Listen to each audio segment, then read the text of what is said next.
Yo les amis, c'est Yami. Aujourd'hui, on se retrouve pour découvrir Umi Game, un action roguelike qu'on a testé précédemment sur la chaîne au travers d'une démo. Donc, c'est un action roguelike qui se joue jusqu'à 2 joueurs, je crois, qui est fait par des Français, Nimble Games. Ah bah d'ailleurs, j'ai toujours ma save. Euh, on va la récupérer. Euh, Quand j'avais testé la démo, c'était plutôt sympa. On avait testé ça en multi avec Taran. Euh, on va voir est-ce que il y a eu du nouveau contenu depuis. À noter que l'Early Access démarre aujourd'hui, le 24 novembre. Donc c'est parti. Un peu sur X en te déplaçant pour effectuer une ruée. Alors je me rappelle que quand on avait testé le jeu en démo, j'y avais joué clavier-souris. Donc on va voir ce qu'il en est au pad. Puisque les devs préconisent de jouer au jeu au pad dans le menu titre, dans l'écran titre. Donc on va tester ça comme ça. Alors appuie sur carré pour effectuer un combo de 3 coups. Maintenez rond pour charger puis relâcher pour tourner et frapper autour de vous. Boum.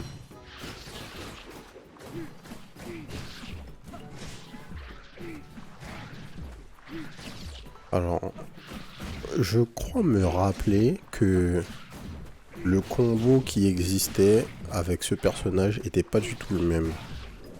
Je crois que c'était un combo 4 hits sur le personnage avec la hache. Et le dernier hit, c'était une sorte de trust qui était plutôt sympa. On a toujours le fait de pouvoir maintenir le compteur de combo. Donc on peut faire 1, 2, dash 3 par exemple.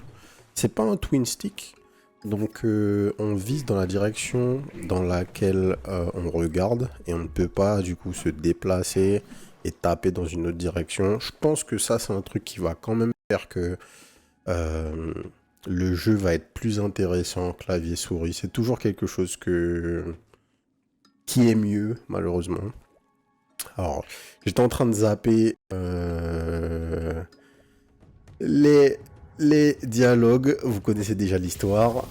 On a du coup un artefact. Cet artefact existait déjà avant l'apparition des corrompus. On l'appelle l'Omnicore. Alors, la mécanique d'Omnicore était sympa dans la démo. C'était quelque chose qu'on récupérait et qui nous permettait de summon des tourelles. Alors on va voir si ça va toujours fonctionner comme ça. C'est à toi de continuer, soldat. Et pour commencer, j'ai une mission pour toi. Notre druide s'est aventuré dans la mangrove un peu plus tôt, retrouve-le. Tu ne peux pas le rater, on dirait un cerf avec des ailes en guise de cheveux. Bonne chance et reste sur tes gardes. Ouais, je me rappelle de cette mécanique d'Omnicore, qui en fait, dans chaque niveau, on avait la possibilité de... Oh, on avait la possibilité d'activer des tourelles. On va voir si cette mécanique est restée ou s'ils ont changé le concept. Alors, je dois appuyer sur X, mais l'interaction ne fonctionne pas. En fait, c'est carré. Bienvenue dans la mangrove, jeune Umi. Je vois que Fitz a mené sa mission à bien comme à son habitude. Il m'a parlé d'un druide. Tu sais où je peux le trouver? Le druide? Oui, il est allé plus loin dans la mangrove. Pourquoi j'ai été invoqué ici? Cet endroit, vois-tu, n'est plus que l'ombre de ce qu'il était autrefois. Une force néfaste se répand lentement et mes pouvoirs déclinent. Je me remets donc à toi. Aide-moi à combattre cette corruption. En retour, laisse-moi t'offrir ma bénédiction. Avant de partir, accepte ce gardien. Tu pourras éveiller son pouvoir en utilisant correctement l'Omnicore. Donc, le gardien. La mécanique existe toujours. Voici votre gardien. Il combattra à vos côtés pendant votre expédition. Voici le nombre de gardiens que l'Omnicore peut invoquer dans cette salle. Appuyez sur R1 près d'une pouce disponible pour activer un gardien. Voici l'expérience de votre gardien. Il gagne des niveaux en tirant. Appuyez sur L3 pour avoir plus d'informations sur votre gardien. Voici les stats actuelles de votre gardien. Voici la barre d'énergie de votre gardien se remplit lorsque vous attaquez des ennemis et rend votre gardien plus fort. À 100%, votre gardien devient encore plus puissant pendant un court instant. Si vous mettez trop de temps avant d'attaquer, l'énergie commence à diminuer. Cette barre... Laquelle? Cette barre indique quand l'énergie commence à décroître et combien de temps dure le bonus de 100% d'énergie. Ok.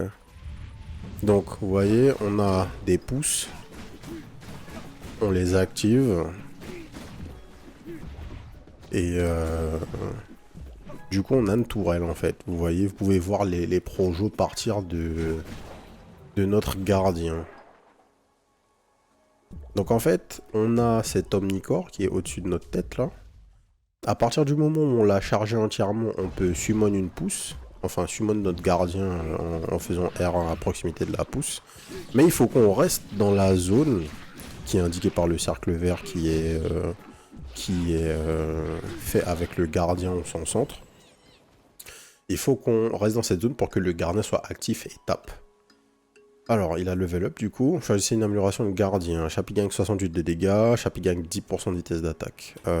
68 de dégâts, sachant qu'on a quoi? On a 90 de dégâts de base, j'imagine. Donc c'est énorme. Hein. C'est vraiment énorme. C'est plus de 60% de dégâts en plus. Ok.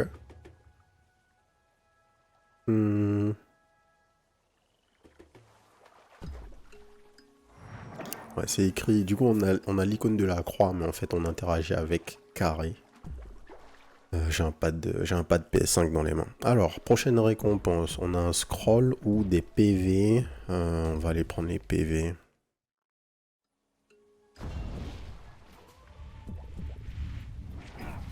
Waouh. Et du coup, le positionnement de notre gardien est relativement important, puisque du coup, s'il n'est pas positionné à un endroit où il peut attaquer les ennemis, il ne sert pas à grand chose. Et c'est pour ça qu'on peut rappeler l'Omnicore. Alors là, hop, il est ici, mais il me sert pas, donc je me déplace avec, hop. Je vais le summon là, où il sera à un endroit où il pourra taper les ennemis restants. Donc cette mécanique était intéressante. Je crois me rappeler que quand vous jouez à deux, en fait, vous avez un Omnicore à vous partager. Ça rendait le truc un petit peu clunky, si je me rappelle, mais on s'y faisait. Ah, une âme qui respire encore. Je craignais que le marin ne m'engloutisse avant que Fitz ne m'envoie de l'aide. Regarde autour de toi, cet endroit. Il semble normal, mais la corruption l'a déjà atteint. Je pensais que Kurolua pourrait l'empêcher d'atteindre la mangrove au moins quelques jours de plus. Je le vois dans les racines, les pierres, la terre. Même cet endroit n'est plus à l'abri. Le sanctuaire lui-même ne sera bientôt plus protégé si on n'agit pas maintenant. Chaque bête infectée risque d'accélérer le phénomène. Je crois bien que tu vas devoir te salir un peu les mains. Prépare-toi, ils arrivent. Boum. Alors, j'ai peut-être call mon frérot trop tôt là, puisque ils arrivent, mais en fait ils arrivent pas. Alors, truc que je trouve cool, comparativement au patch, enfin à la démo, j'allais dire la bêta. C'était plutôt une démo qu'une bêta. Les télégraphes des ennemis sont vraiment clairs. Ça, c'est pas un problème. Et c'est vraiment agréable. C'est facile à dodge. C'était un problème que j'avais dans leur démo. Bien joué, on dirait que tu sais te débrouiller. Je vois que la bénédiction de Kurolua est avec toi. Pas mal pour un Mimi encore vert. Si on veut tenir le front, il faut contre-attaquer rapidement et empêcher ces monstres d'envahir la mangrove. En attendant, je vais continuer d'analyser ces échantillons. Retrouve-moi au sanctuaire quand tu leur auras montré qui est le patron. Vous avez débloqué une nouvelle monnaie, les dés. Lors de la sélection de compétences, dépensez des dés pour en obtenir de nouvelles. On a du reroulage classique. Donc ça, je crois que c'est les gold, les coquillages. Si je dis pas de bêtises, oui, on en a 8 là sur nous, des coquillages. Donc ça correspond à la currency pour acheter des trucs. Hop. Alors j'ai l'impression que le dernier hit de notre combo stun les ennemis. Je suis pas sûr, mais j'ai l'impression... Ah, j'ai l'impression qu'il était en train de stun les crabes.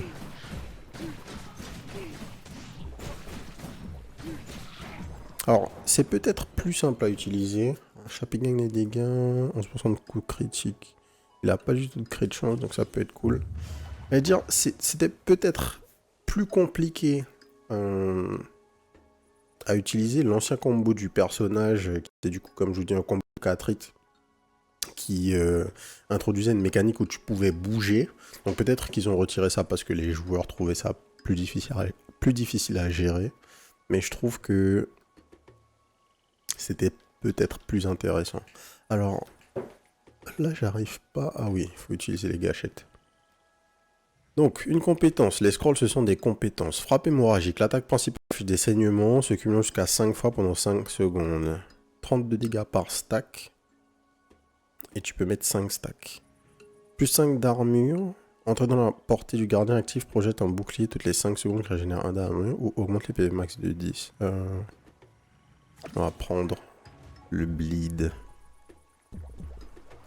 Des PV. Ouais, on va prendre des PV.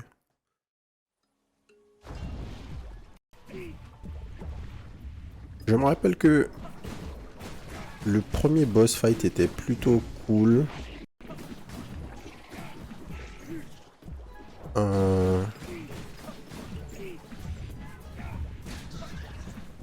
Il était plutôt cool, mais il manquait un peu de lisibilité. Je pense et j'imagine qu'ils ont fait un travail à ce niveau-là. Les devs avaient l'air plutôt à l'écoute. Ils avaient écouté notre feedback et puis ils avaient un Discord assez actif. Donc je suis très curieux de voir le premier boss fight. Les boss fights étaient plutôt un highlight du jeu. Mais globalement, le gameplay est vraiment cool. En termes d'action roguelike, il y a beaucoup d'action roguelike sur le marché. Et Umi-Game avait déjà à l'époque de la démo un feeling qui était très bon. Et c'est toujours le cas. Ils ont amélioré le feedback sur les attaques, le sound design est mieux, donc on a plus d'impact quand on tape.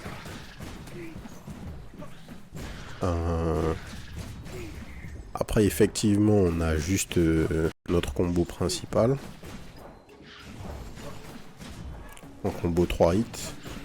Mais on a des personnages différents.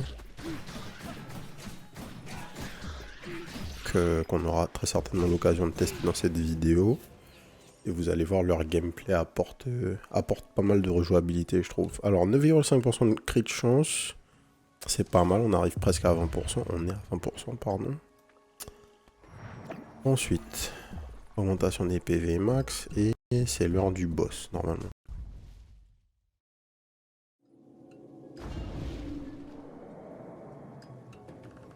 Siltarion, l'abomination de la mangrove. Sa barre d'action un peu différente. En fait, je crois que c'est pas du tout le même boss.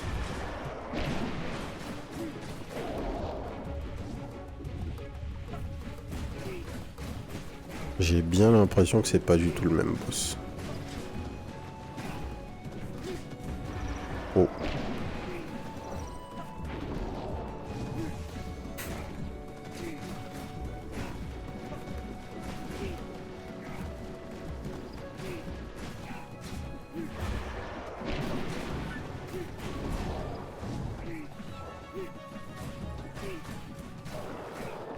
Ok, P2.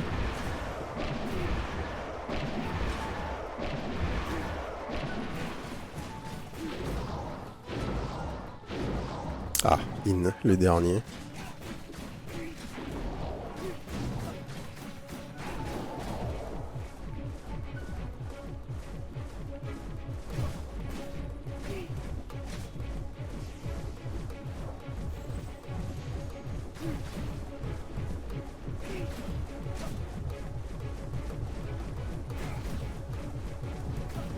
Hop là. Ok. Boss sympa, ils ont du coup complètement retiré l'ancien boss. Je me rappelle, l'ancien boss avait une sorte de tornade qui rendait le fight vraiment illisible. Et ce boss est clean. Ce boss est clean. Alors, 5 HP en plus, redémarre plus 5 d'armure en rentrant dans une nouvelle salle. Ok. Deuxième biome, du coup. Ou bien c'était juste le mid-boss. Ah, c'est possible. Alors, qu'est-ce que c'est?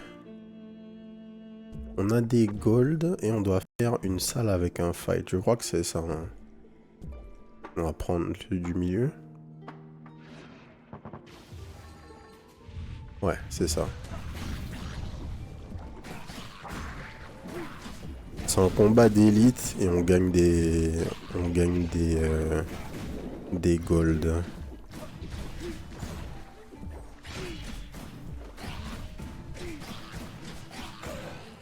Bim. HP max.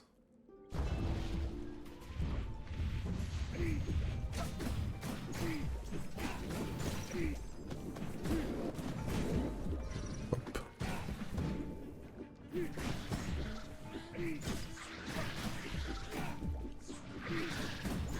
Ah oui, donc les chauves-souris vous dashent dessus, mais laissent une traînée de feu dans la direction de leur... hop là. Dans la direction de leur dash. C'est une amélioration du gardien. Barrage fongique. Tous les 5 tirs, le gardien tire 2 projectiles simultanément. Réseau des gardiens. Les gardiens invoqués tissent un lien magique entre eux. Infligeant 120% des dégâts du gardien par seconde. Donc tu mets un lien. Il faut le positionner correctement pour faire des damages. Pourquoi pas. Sur les boss, ça pourrait être fort. 120% des dégâts du gardien par seconde. Je pense que c'est fort ça. Plus de portée, plus d'attaque speed. Plus d'attaque speed. Plus de crit. Les PV. Boum. Direction de la compétence. Je pense que niveau HP max on est bien. Faudrait qu'on trouve un moyen de se heal par contre. Venez, venez, aujourd'hui c'est la maison qui régale. Après avoir tourné pendant au moins 2,5 secondes, l'attaque secondaire se conclut par une entaille dévastatrice infligeant 250% de dégâts à tous les ennemis proches. J'utilise jamais mon tourbillol. L'attaque en ruée étourdit les ennemis pendant 1 seconde et cloue les ennemis aériens au sol. Alors, j'ai pas testé ma dash attack, effectivement. Augmente les dégâts, les chances de coup critique de 0 à 15%. 15% de crit ou un stun. Ah oui, effectivement, il y avait une dash attack comme ça. En fait, la raison pour laquelle je l'avais jamais faite encore, c'était parce que au pad, il y a quasiment pas de buffer en fait. Ça veut dire que si vous faites dash plus attaque, enfin dash puis attaque, ça marche pas. Mais vous devez quasiment appuyer sur les 2 boutons en même temps pour que ça se fasse. Je sais pas si je suis clair. Hop. Une sorte de glisser en fait. Vous glissez entre X et entre croix et carré et vous faites une dash attaque comme ça. Le shop, oui le shop. Voyons voir. Qu'est-ce qu'il nous propose? Pic de glace. Jusqu'à la mort. Invoque périodiquement des pics de glace depuis le sol, infligeant 80 de dégâts et ralentissant les cibles touchées de 30. Ralentissant les cibles touchées de 30% pendant 2 secondes, j'imagine, il manque des mots. Les ennemis vaincus ont 20% de chance de faire apparaître un consommable, plus 15% de vitesse de déplacement. Ça nous fait donc 270 pour celui-là et celui-là. On va prendre les deux. Qu'est-ce qu'il nous raconte le frérot? Pas grand-chose. On peut parler aussi, gueule. On peut les tuer aussi, what the fuck. Ils avaient pas mérité ça. Oh. C'est vraiment fort d'avoir un stun. En fait, non seulement c'est un stun, mais en plus, les ennemis... Wow. Les ennemis en l'air sont bloqués au sol. Ce qui rend le truc extrêmement fort. On n'a pas de CC jusque là. Donc, wow.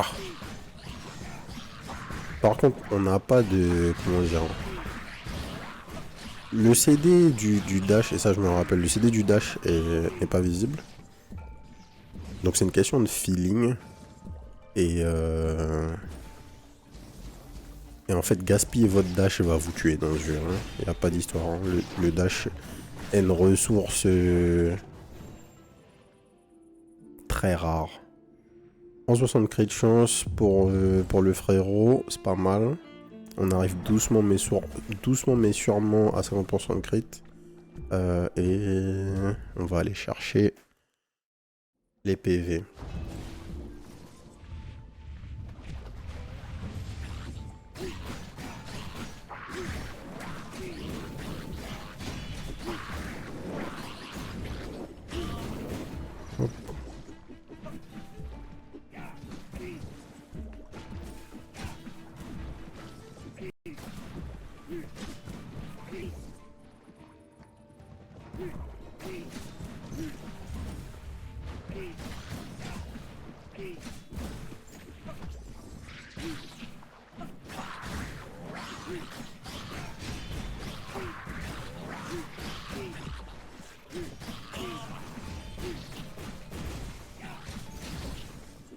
Ok, on dodge. Alors, le crabe. Non, j'ai raté ma dash attack. Le fait que la dash attack là ait un CD un peu, comment dire. En fait, vous voyez en bas, vous avez vos charges de dash. Donc vous pouvez les voir. Mais le problème, c'est que vu qu'elles sont pas à un endroit que vous regardez, mes yeux sont jamais en bas de l'écran. Vous voyez. Donc juste à côté de mes attaques, on a nos charges de dash, mais effectivement c'est assez difficile de se rendre compte. Est-ce qu'on a cramé nos charges ou pas? C'est toujours un truc qui est important, je trouve, dans les action roguelike. Quand tu as un dash qui est invincible en tout cas, même qui ne l'est pas d'ailleurs, hein, mais quand ta seule option de déplacement c'est le dash, avoir un moyen de savoir si tu es off cooldown ou pas, ça reste important. Ou bien il faut que le feeling du truc soit tellement parfait que tu te poses jamais la question.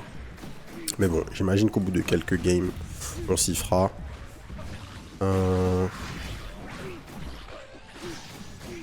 Hop. Je sais pas ce qui m'a touché là.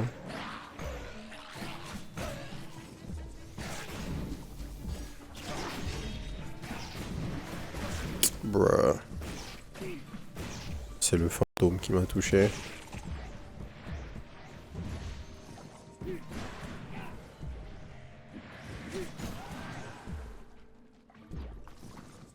Ah, et j'ai oublié en plus que j'avais cette histoire de lien. Chapi gagne 7 de portée, Chapi gagne un multiplicateur d'XP. On va prendre la portée. On va prendre les PV. Et c'est l'heure du boss, du vrai boss cette fois-ci. Est-ce qu'on a un truc où on va se heal avant le boss? Je pense pas. Ok, c'est bien le même boss. Donc voyons voir, est-ce qu'il est plus lisible que la dernière fois qu'on l'a fight? Ouais, c'est le même boss, le veilleur. Hein.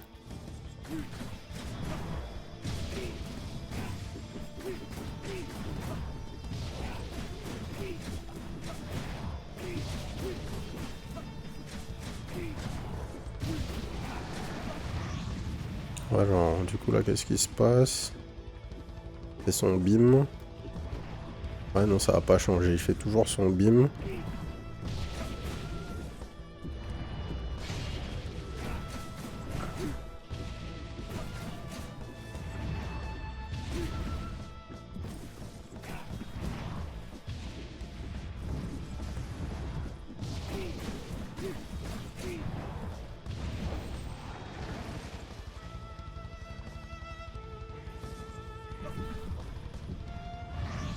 Alors, qu'est-ce qui se passe?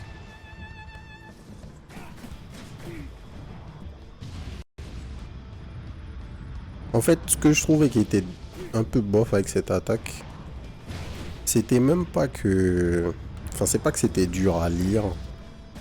C'était que c'était vraiment difficile de continuer à DPS tout en dodgeant les lasers juste parce que la zone était relativement petite en fait.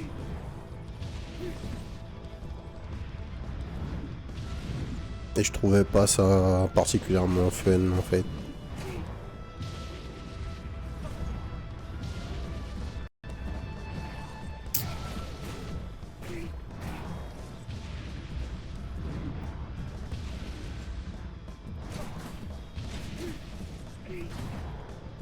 Alors là le frérot...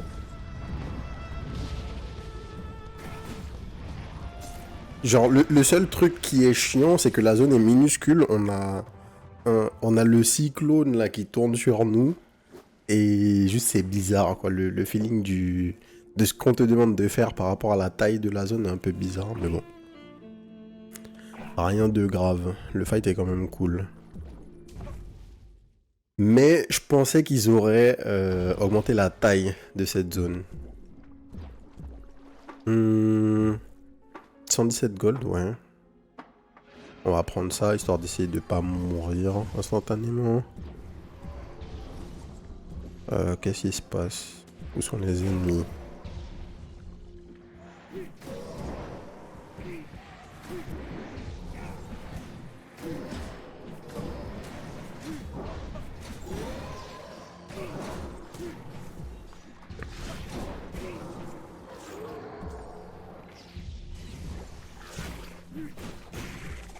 Ok.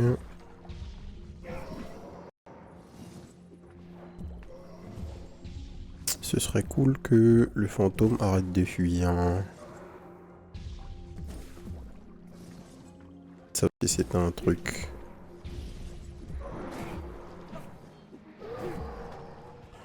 Merci. La première salle c'était quoi? C'était juste des golds hein, en récompense. Est-ce qu'on va réussir à se heal avant de die? Je pense que... What? Je sais pas ce qui m'a touché.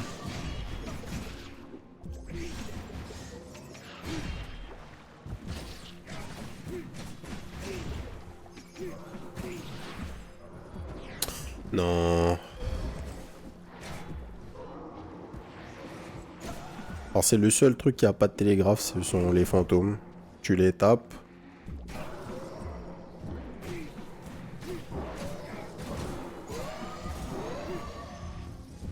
Tu les tapes, ils disparaissent.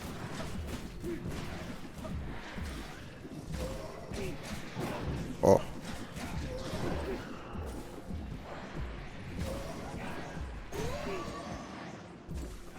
Que les petits là, ils disparaissent et ils se transforment en 4 projos.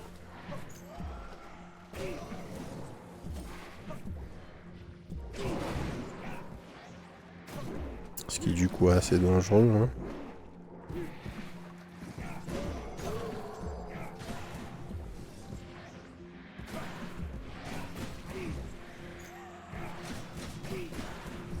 Hop.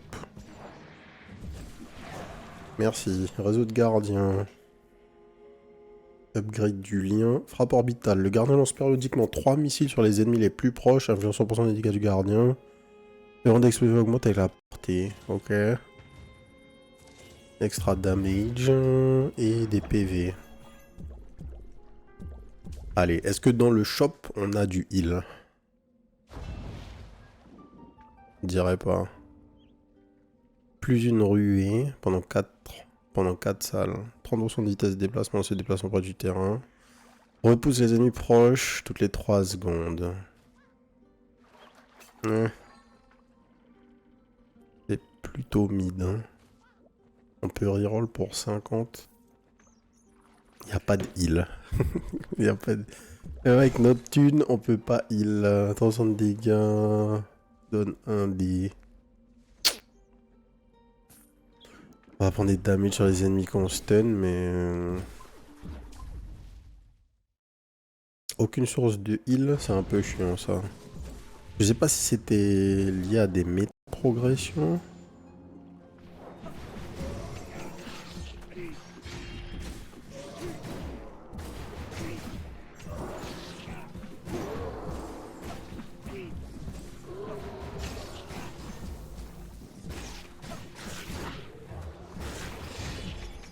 Ok. Un dodge.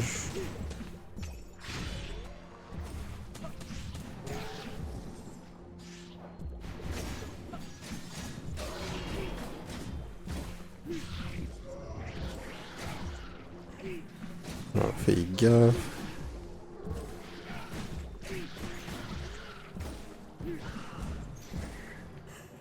Nickel. Soif de sang. Plus de dégâts bonus, les éliminations augmentent votre prochaine attaque principale de 250 de dégâts. Tu tires... Enfin, tu tues un mec et tu gagnes 250 de dégâts sur la prochaine attaque. Les attaques ont 20% de chance de libérer un shuriken qui vole vers un ennemi proche, infligeant 30% des dégâts de l'attaque. Le shuriken peut rebondir jusqu'à 3 fois, ok. 10% de réduction des dégâts lorsque les PV sont inférieurs à 50%. 15% de dégâts lorsque les PV sont supérieurs à 50%. On va prendre le shuriken.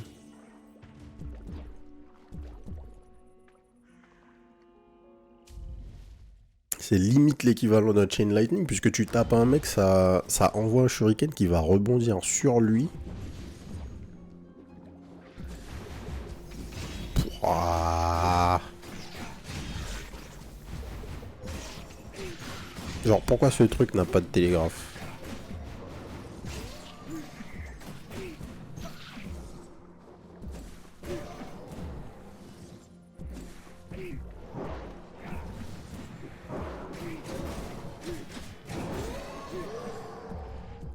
Ok. Il est où le lien? Merci.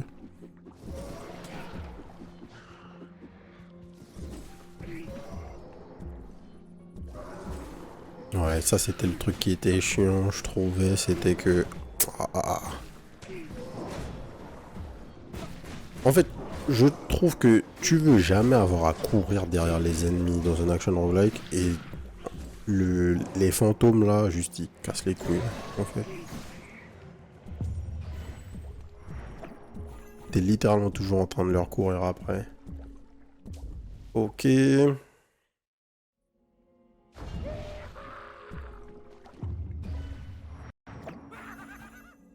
C'est la maison qui régale, mais faut fight quand même. En fait, je vois pas la différence entre ces salles et des salles classiques où t'as une récompense. Ouf, on a pas cher.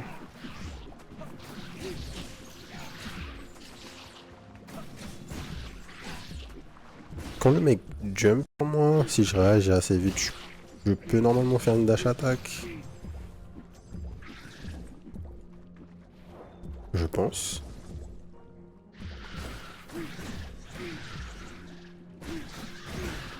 Là, j'ai dormi.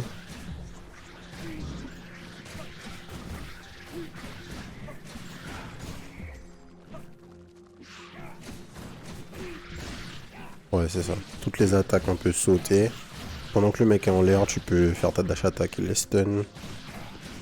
La mécanique est sympa. Parce que du coup, ça te donne un truc supplémentaire auquel réagir. Le jeu est super dynamique et c'est un truc que j'avais aimé quand on y avait joué. Et ils ont gardé cet aspect. J'y avais pas joué au pad comme je vous ai dit au début de la session. Et je sais pas. On va voir le temps qui va nous rester. On va peut-être faire une deuxième run. Et si je fais une deuxième run, je lancerai clavier souris. Pour voir quel gameplay je préfère. Mais au pad c'est pas mal. Au pad c'est pas mal. Peut-être que ça... Peut-être que ça manque très légèrement de précision, notamment sur les dash attack comme je disais tout à l'heure. Et c'est un élément du gameplay qui a l'air relativement important. Surtout si tu peux genre stun en faisant une dash attack. Mais à part ça, j'aime bien le gameplay au pad, en vrai. Il faudrait juste qu'ils augmentent un tout petit peu le buffer pour faire ta dash attack et ça serait parfait. Fuck.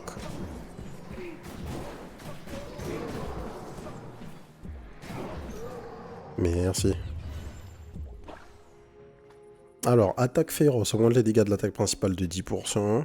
L'attaque principale libère de puissantes zones de choc, infligeant 33% des dégâts de l'attaque principale.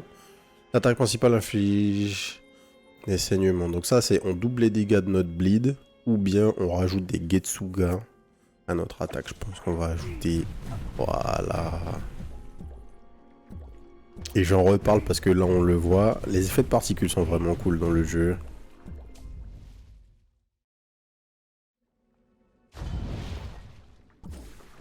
Amélioration augmentée. Opportunité 2 sur 16. Je sais pas ce que c'était.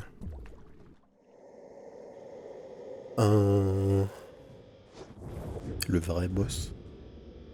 Maëv, des intrus dans mon domaine, quelle joie. Tu oses défier la sorcière de la marée noire? Tu regarderas Sainte Insolence. Ce boss était cool. Alors, dans la démo, c'était le dernier boss, si je dis pas de bêtises. Il n'y avait rien après elle.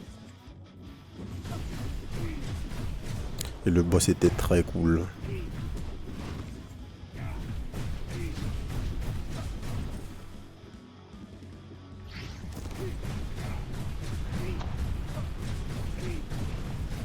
Je me rappelle qu'il fallait pas grid. Ouais. Je me rappelais plus. Je me rappelais plus c'était quoi le délire avec, avec les têtes de mort là. Bon ben voilà. Les têtes de mort elles font un slam au sol. Donc on unlock des trucs, des dés, des nouvelles compétences. Charge du Juggernaut. Régénération critique, courroux du Juggernaut. Tout plein de trucs. Et on va arriver au hub. Tu te réveilles enfin, c'est bon signe. Est-ce que tu te rappelles de quelque chose? Je t'ai ramené juste avant que tout ne s'éteigne. Un peu plus et tu étais perdu. Mais tu es allé plus loin que je ne l'espérais dans ce cycle. J'ai vu que tu avais croisé le druide dans la mangrove, tu devras aller lui parler. Il t'attend au sud de la cascade. Je m'en vais reprendre des forces. Alors... Donc il y a un truc secret, une map. Ok. Il semblerait que quelque chose se cache derrière ce mur. Bon, pour l'instant on peut pas y aller.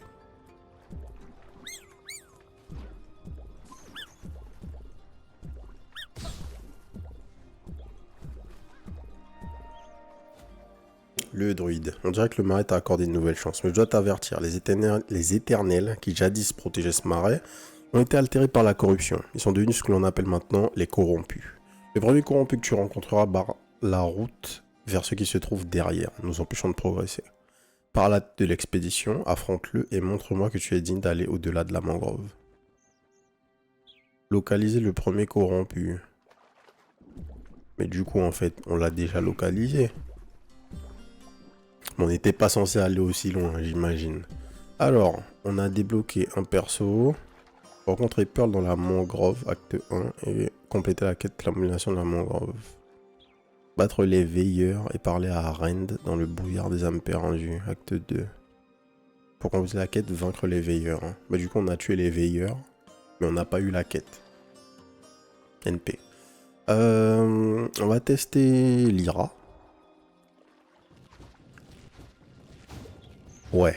Et en fait, on va tester le jeu Mouse and Keyboard. Alors, ouais. Et en fait, alors, là, je pense que il y a peut-être un petit souci. C'est surtout pour un personnage comme ça. Vous comprenez bien que pas pouvoir jouer en twin stick, c'est assez bizarre. Donc peut-être que le support, il va être ajouté au fur et à mesure. On verra ce qu'il en est. Mais ok, le deuxième perso c'est donc un archer. Et c'est quoi son truc? Elle a une pluie de flèches avec le clic droit. Et elle a une flèche classique que tu peux charger et qui a un timing parfait.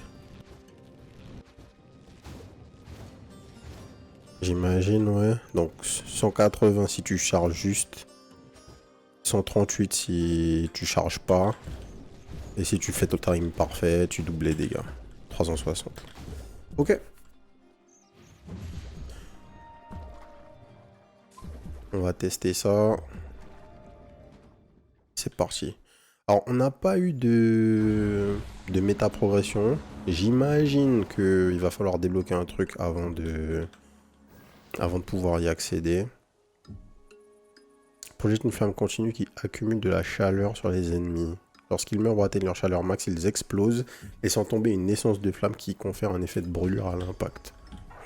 Ok, why not? Testons notre ami. Donc il n'y a pas de dash attack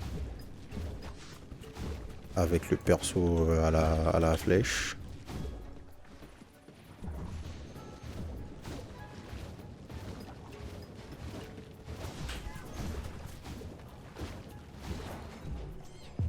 Boum.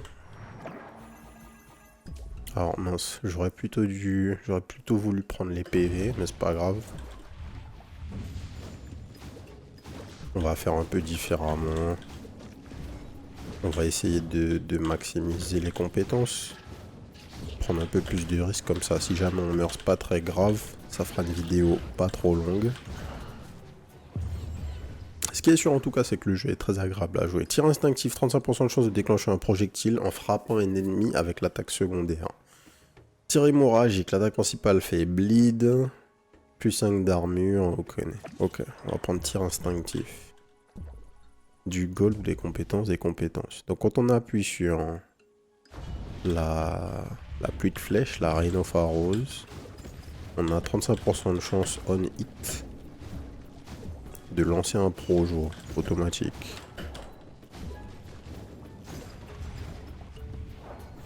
Ok. Les dégâts sont présents, hein, comme d'hab quand on joue un archer. En plus on a de la OE. Le perso sans la craquance. Tir instinctif, tir 2, visée précise. Les chances de coup critique des tirs parfaits augmentent de 30%.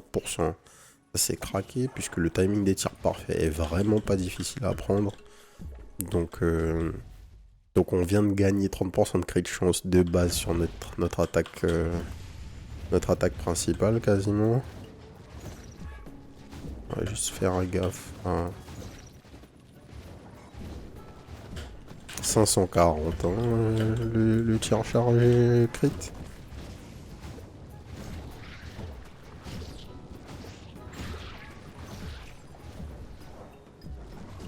Hop. Le CD de la pluie de flèches est relativement bas. Donc faut vraiment pas hésiter à le spammer. Et d'ailleurs, je me demande comment vous êtes censé viser, on va dire efficacement, hein, la pluie de flèches en jouant au pad. Malheureusement, je crois que le jeu est peut-être, malgré le fait qu'ils disent, qu'ils conseillent de jouer au pad, j'ai l'impression que le jeu a quand même l'air d'être mieux en jouant clavier-souris. En tout cas, à cause des problématiques de visée, et tant qu'ils n'ont pas rajouté la gestion du twin stick, peut-être que c'est moi qui comprends pas un truc, hein, ou que le pad PS5 n'est pas correctement reconnu. Chaque troisième attaque consécutive accorde 10% de vitesse d'attaque. Concentration mortelle. On écoute les chances de coup critique de 0 à 15%. Est-ce que ça fait que j'ai 45% de crit de chance sur mes attaques chargées? Normalement. Point d'interrogation, c'est un événement? Ah. L'abomination de la mangrove. Moi, c'est Pearl, mage professionnel. Enchanté. J'ai réussi à arriver jusqu'ici toute seule, mais l'aura que je ressens derrière cette salle est écrasante et chargée d'une énergie ancienne. Le corrompu est proche, je le sens. Je ne resterai pas là si j'étais toi. T'inquiète. Ouais, normalement, on devrait crit genre beaucoup plus.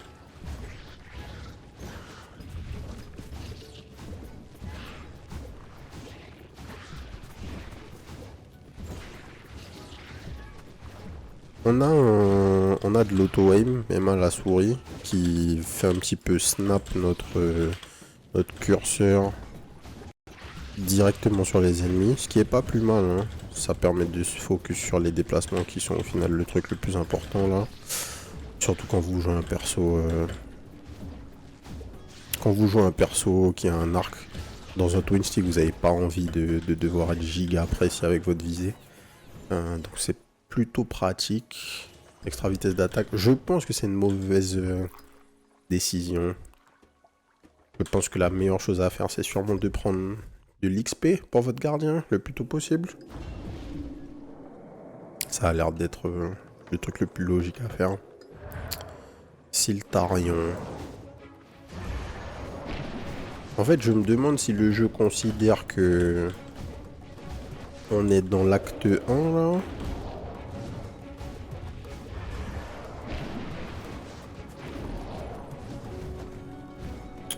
J'ai touché pour rien. Ce serait bien de tuer les trash.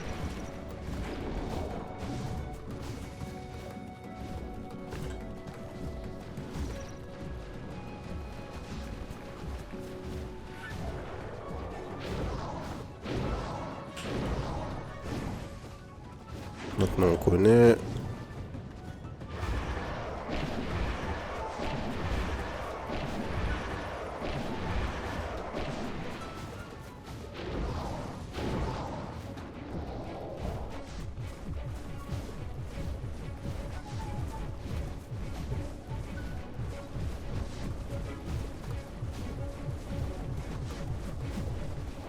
Hop là.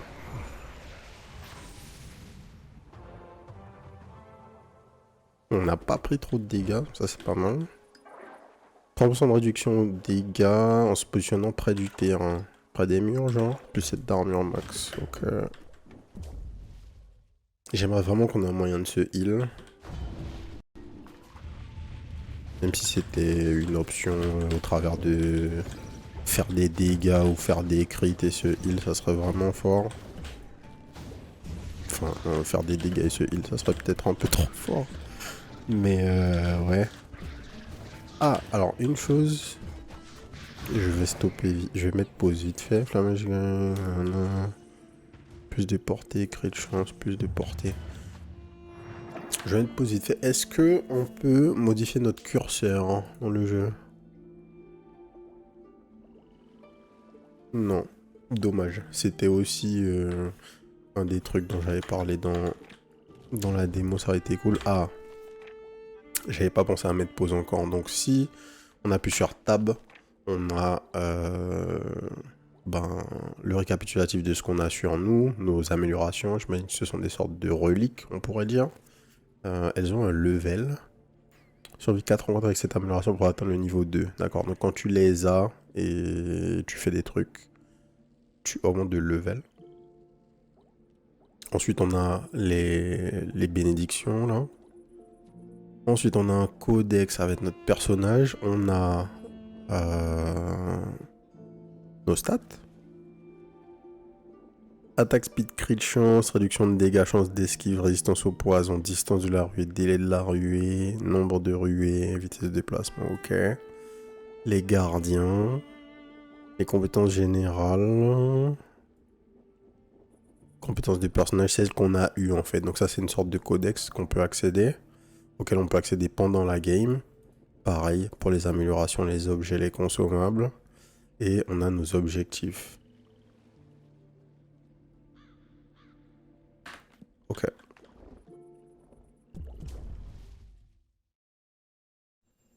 Je pense qu'effectivement on est arrivé trop loin entre guillemets dans la première run. Et du coup le jeu n'a pas comptabilisé ce qu'on a fait. Puisque du coup on a des quêtes à effectuer qui sont associées au fait de tuer les boss. Et on a déjà tué 2 des 3 boss. Je sais pas si en fait ce sont les boss de l'acte 1 tous les 3. Ou est-ce que le fait de tuer un des boss nous fait passer à l'acte d'après. C'est pas clair. Alors, stigmate brûlant. Chaque 10 de chaleur inflige 80 dégâts bonus. Le gardien a 20% de chance de provoquer une explosion autour de la cible, infligeant 50% de dégâts de base. Et appliquant plus 5 de chaleur à tous les ennemis touchés. Les ennemis ayant un niveau de chaleur maximal explosent instantanément. Pourquoi pas. Donc plus tu stacks la chaleur sur eux, plus ils peuvent exploser. Y a pas mal de choses qui peuvent être derrière le décor. Ça c'est vraiment pas ouf. On a vu que des ennemis peuvent être derrière le décor. Là on voit que des perks peuvent être derrière le décor. C'est un problème de lisibilité qui peut devenir grave. On n'est pas allé au shop parce qu'on n'a pas beaucoup de gold. La run précédente, c'était quoi? Les trucs les moins chers qu'on a vus, c'était 70 je crois. On a que 80. C'est peut-être pas très utile d'aller check le shop avec aussi peu de gold. Fuck.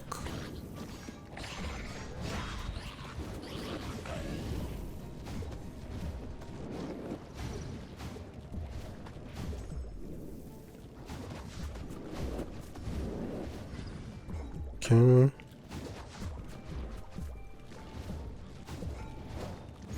Nice. Alors, triple coup, chaque troisième attaque consécutive accorde 10% de vitesse d'attaque. Équilibre. Réduction des dégâts quand tes PV sont inférieurs et augmentation des dégâts quand tes PV sont supérieurs. Les attaques ont 20% de chance de libérer un shuriken qui vole vers un ennemi proche, infligeant 30% des dégâts de l'attaque. Ça peut être fort parce qu'on fait des attaques chargées qui peuvent crit. Donc si on fait 30% des dégâts du crit de l'attaque chargée, et qui rebondit 3 fois, c'est pas mal. La vitesse d'attaque supplémentaire, je sais pas si c'est extrêmement important pour nous.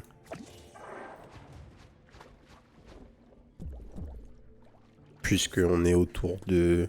On est concentré sur le fait de faire des attaques chargées. Dans tous les cas, on va charger nos attaques. Peut-être que ça limite le temps nécessaire pour charger. Oh là.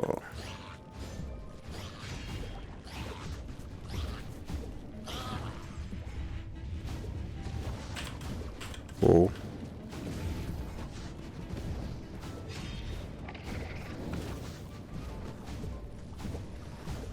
En fait, ce qui est vraiment craqué avec ce perso comparativement au perso à la hache, c'est que au-delà d'avoir de la range, je trouve que le vrai truc fort, c'est d'avoir la pluie de flèches. Alors, les projectiles du crabe, on peut les détruire. La pluie de flèches les détruit en plus, donc ça c'est vraiment craqué. Tir instinctif, 75% de chance de déclencher un projectile en frappant un ennemi avec l'attaque secondaire, méga fort. Les orbes de soin peuvent effectuer un soin critique restaurant 150% de PV selon votre chance de crit. Waouh.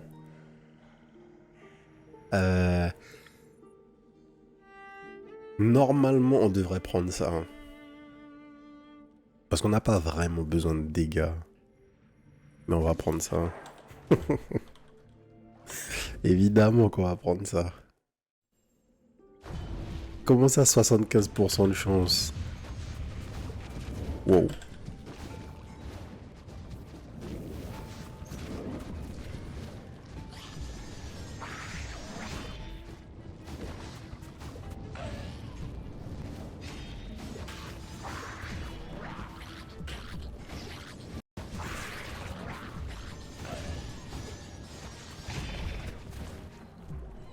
Ouais, les ennemis se font vaporiser hein, pour l'instant.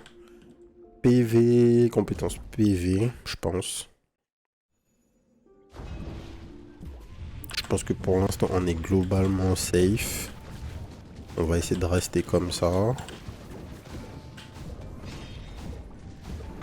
On a des petits dégâts.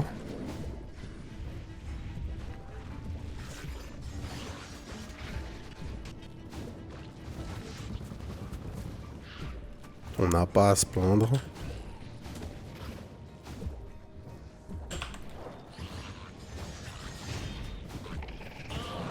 Bim. Plus de portée pour notre gardien, c'est pas mal. Les PV. Le shop ou les gold. Allons voir le shop. 192, ça devrait être assez pour acheter un item. Peut-être qu'on peut avoir de la chance en avoir un bien. 10% de réduction de dégâts, oui, on réfléchit pas. 142, régénère 5 d'armure en entend de nouvelles salles, oui, ok. On arrive chez le boss. Parfait. Les veilleurs. Alors normalement, on aurait pu avoir la quête pour débloquer le voleur, là.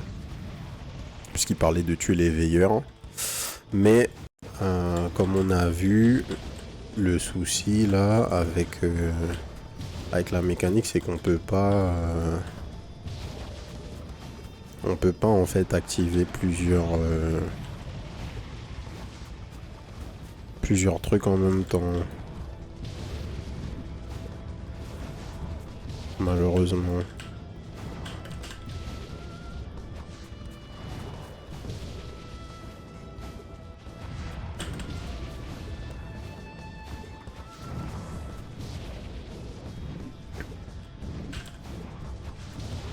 Les DPS, les DPS.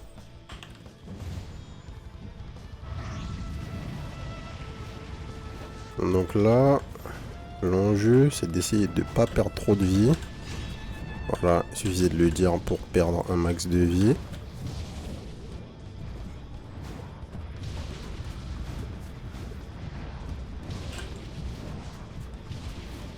Mais du coup, on voit la différence entre le perso mêlé et le perso range. Le perso range a aucun problème pour avoir 100% d'uptime des DPS sur toute cette phase. Alors que dès que vous jouez le perso à la hache, juste le fait d'appuyer sur votre hache vous fait avancer. Donc en fait, vous vous faites toucher potentiellement par n'importe lequel des... par un des rayons qui tournent, ou par un des... par la tornade, ou par le big rayon. Et du coup, vous pouvez juste pas taper. Donc il y a tout un moment où il n'y a pas d'uptime et le fight devient chiant. Enfin, t'es puni parce que t'es mêlé en fait. C'est ce que je trouvais qui était naze avec la manière dont ce fight fonctionne.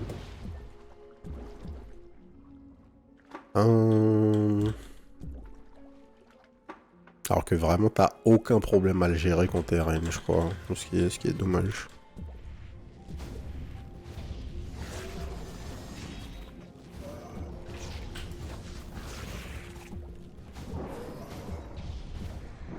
Là c'est le retour des frérots.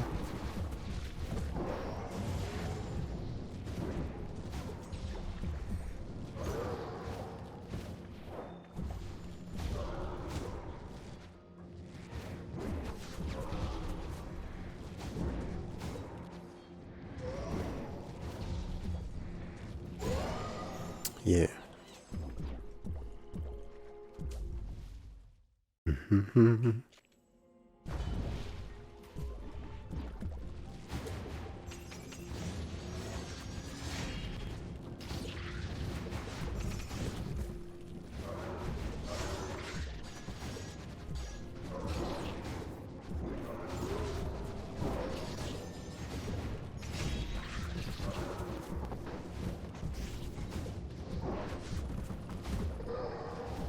Ok.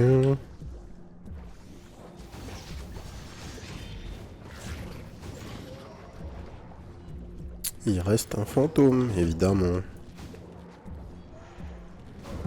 2.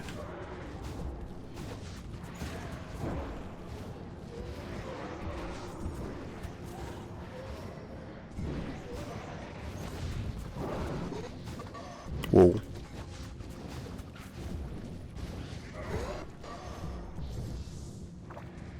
Plus 3 PV, waouh. Waouh. C'est quoi cette value de heal? 3 HP. 15 de chance. Allez, why not?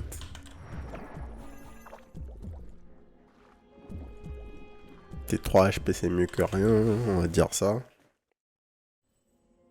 Allons chercher une autre compétence. Alors aussi, les compétences... alors, régénération critique, augmente la réduction de 0 à 10%, on va prendre ça. Les compétences dans le jeu, donc ça c'est pour... c'est un truc que je peux dire parce qu'on on y a déjà joué. Les compétences dans ce qu'ils appellent les compétences, les bénédictions, là où... si on joue à Hades. Les bénédictions dans le jeu, il y en a qui littéralement... Ah, 9 PV, ça c'est pas mal. Il y en a qui littéralement vont venir changer le gameplay de votre perso. Donc c'est généralement... Enfin, si j'avais fait une run de Umi Game sans y avoir joué, au vu de ce qu'on a eu en termes d'upgrade, si vous regardez les vidéos sur cette chaîne, vous savez que j'aurais déjà dit quelque chose en mode ouais, les upgrades changent pas particulièrement notre gameplay, c'est ce qui est pas ouf, mais je sais que qu'il y a des upgrades qui existent dans le jeu qui changent le gameplay. Donc c'est pour ça que j'ai pas relevé le truc, et il y en a qui changeaient assez drastiquement votre gameplay, qui allait là typiquement on a un build où on a envie de jouer les attaques chargées. Mais ça aurait été possible, je crois que Taran avait fait une run où en fait, toutes les... Il y avait un système où en fait tu voulais spammer l'arc plutôt que faire des attaques chargées. Aussi au lieu d'avoir une seule flèche, t'en envoyais 3, donc il y avait tout un délire. Bref, vous avez des upgrades qui vont réellement venir changer le fonctionnement de votre personnage, et c'est ce qu'on veut dans un action rogue. On va prendre l'armure, la réduction de damage. Et ça ira. Ouais, c'est ce qu'on veut dans un action roguelike. Et de toute façon, le jeu en early access, donc forcément, on aura plus de contenu à ce niveau-là. Au-delà d'avoir très certainement des persos supplémentaires et tout ça, et des changements sur les personnages, je pense qu'une des premières choses qu'on aura, c'est toujours plus de nouvelles compétences. Et sachant qu'il y en a déjà qui sont plutôt sympas. ça devrait être ok. Par contre, une chose qui je pense, si je me rappelle bien, manquait dans le jeu, c'était toujours le même truc. Hein. Quand on a un action roguelike qui est multijoueur, c'est toujours sympa d'avoir réellement des synergies potentielles entre nos différents personnages. Genre poser un debuff sur les ennemis et c'est votre mate qui va faire un build qui va bénéficier du debuff, ce genre de choses. Et si je me rappelle bien, c'était pas quelque chose qui était particulièrement présent dans le jeu. Typiquement, on a fait une run avec du bleed juste avant. Là, on n'a rien eu qui potentiellement pouvait fonctionner avec du bleed. Donc, je pense pas que ce soit quelque chose qui soit dans le jeu. Et ce sera une addition bienvenue, surtout pour le jeu qui se veut être multijoueur. Lors d'un coup critique, le gardien libère une vague magique vers le joueur, infligeant 69 de dégâts basé sur le multiplicateur XP du gardien x 70. La taille de la vague augmente avec la portée du gardien. Donc tu peux leverage ton multiplicateur d'XP pour faire des dégâts, ça c'est sympa. Le gardien actif lance périodiquement 3 missiles sur les ennemis les plus proches. On va prendre ça, parce qu'on n'a pas de multiplicateur d'XP en fait. Enfin, on n'a jamais pris de multiplicateur d'XP. On va aller prendre les PV. On a pas mal de vie. Donc on va essayer d'arriver avec le plus de vie possible à la sortir. Ouais. Les frérots qui décollent à 10 km du sol là. Il faut arrêter. Il faut arrêter le stall. Le stalling infini là. Hop là.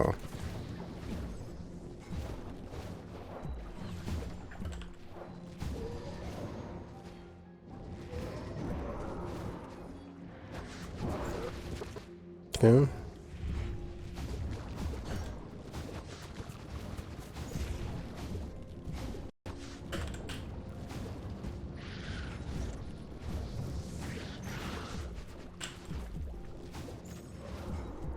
Qu'est-ce qu'il y a d'autre comme ennemi là?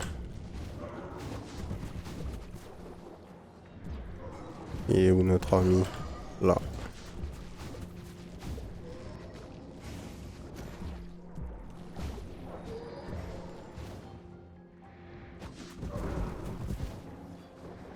Ouais. Merci. Crit de chance. Alors je sais pas pourquoi mes stats ne sont plus affichées. Ah, c'est bon. Appuie sur C. 27% de crit de chance, pourquoi pas? Pourquoi pas? Je sais pas si le crit... Enfin, le crit est forcément bien, mais... Je sais pas si c'était aussi important que sur notre autre gardien, puisque l'autre gardien faisait des hits, alors que lui il fait une sorte de dot.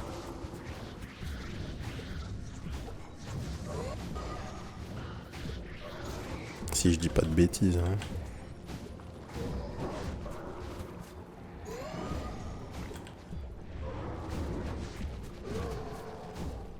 Je pense que le plus important avec ce personnage, enfin avec ce gardien, pardon, c'est d'augmenter l'attaque speed. Puisque plus on a d'attaque speed, plus on met de stack de chaleur sur les ennemis. Et donc là par exemple avec notre build, on a moyen de... Wow. On a moyen de plus on a de stack de chaleur. Enfin quand le mec a le maximum de chaleur sur lui, il explose. Donc c'est plutôt sympa d'augmenter notre attaque speed pour poser plus de sacs de chaleur pour faire l'explosion le plus vite possible. Et on arrive au boss. Et on est full HP. Donc comme d'hab, la range, ça carry. On va pouvoir faire ce boss fight. Tu oses défier la sorcière de la marée noire. Tu regretteras cette insolence. Alors, ce boss fight... Bon, je peux pas bouger. Ok, merci. Pas faire de frayeur comme ça, là.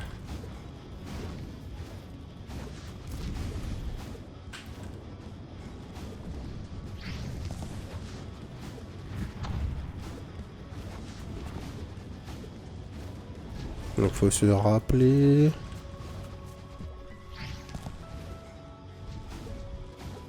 Bim.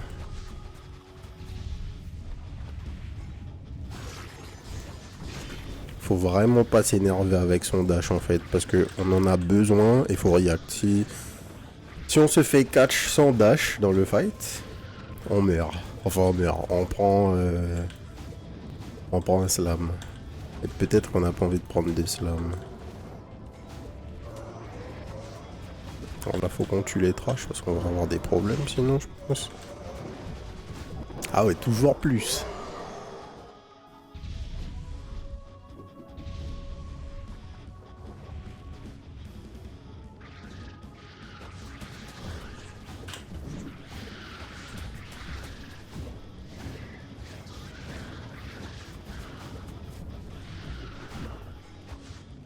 Ok.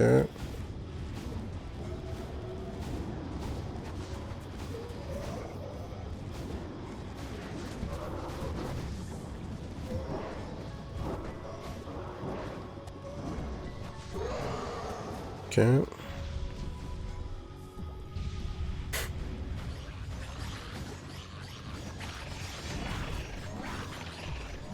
Ils ont peut-être très légèrement simplifié ce boss fight.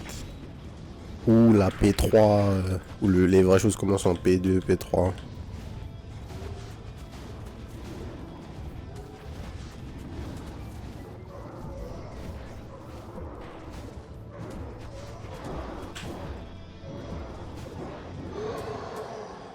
Ok.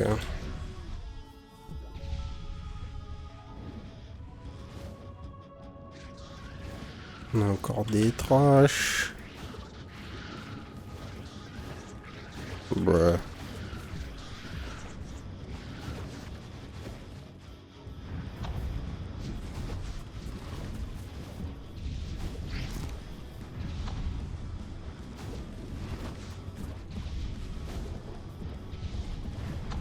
Non.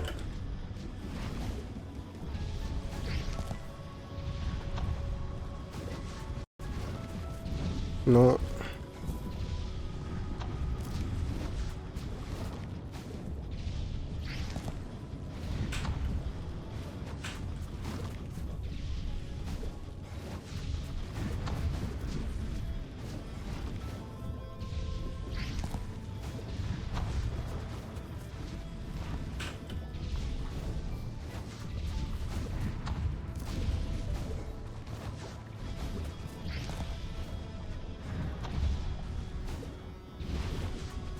Euh,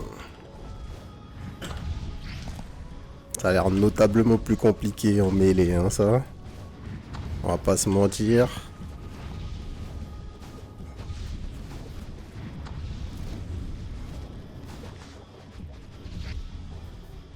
On ne va pas se mentir. Ce boss fight, c'est pas la même chose si vous avez la hache dans les mains. Tu m'as vaincu cette fois, mais cette victoire est temporaire. Le cycle continue. Jusqu'à la prochaine fois.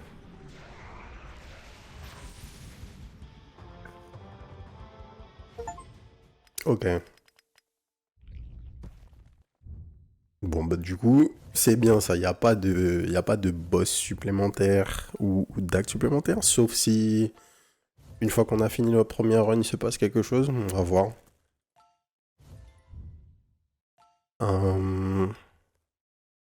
Bim, on a eu des upgrades. Donc allons voir si on débloque les méta-progressions. Parce que je me rappelle qu'il y en avait. Écho d'emprisonnement. Alors, le marais hanté, il y a des nouvelles choses à voir ici. Et il y a des trucs en haut à gauche, peut-être. On a toujours rien débloqué ici.